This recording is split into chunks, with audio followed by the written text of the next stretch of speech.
Imum, Tua Tua 8, Kepala Dusun, Kepala Urusan, Ibu PKK, Pos Kanda, Pos Yandu, Ketua Pemuda, dan kepada seluruh undangan, iaitu santri yang diambil pada yang kami kumpul Pak.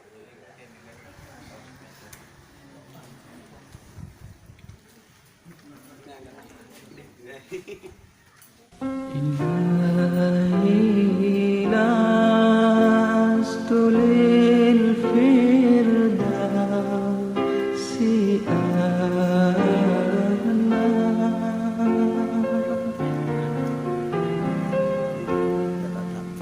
ولا أقوى على النار الجحيم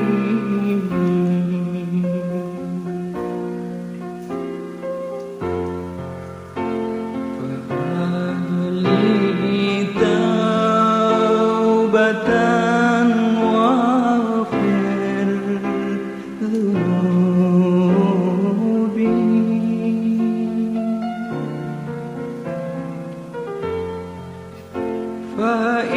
فإنك غافر الذنب العظيم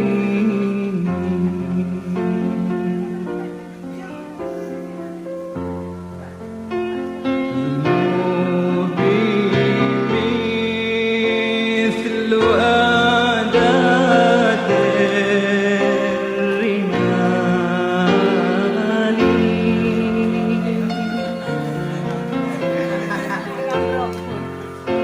فهب لي توبة يا ذا الجلال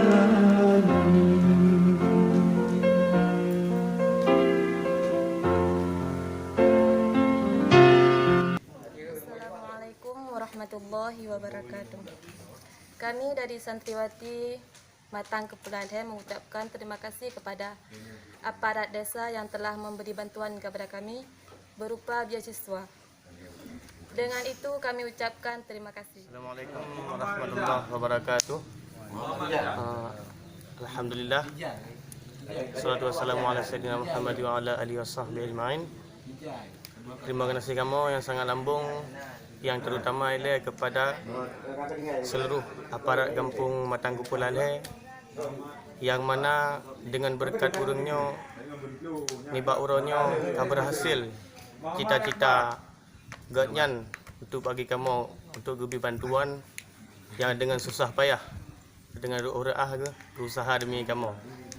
Jadi dari pihak kamu sebagai santri nyo mengucapkan meribai-ribai terima kasih kepada seluruh aparat kampung dan kepada pemerintah yang mana yang kalah anggar dana kepada kamu nyo yang membantu kamu dalam masalah pendidikan agama, karena dengan santrinya berarti mantangna di Aceh-nyo labang-labang nanggro yang mana nanggro Aceh-nyo yang dipegah sebagai nanggro Nanggro Aceh-nyo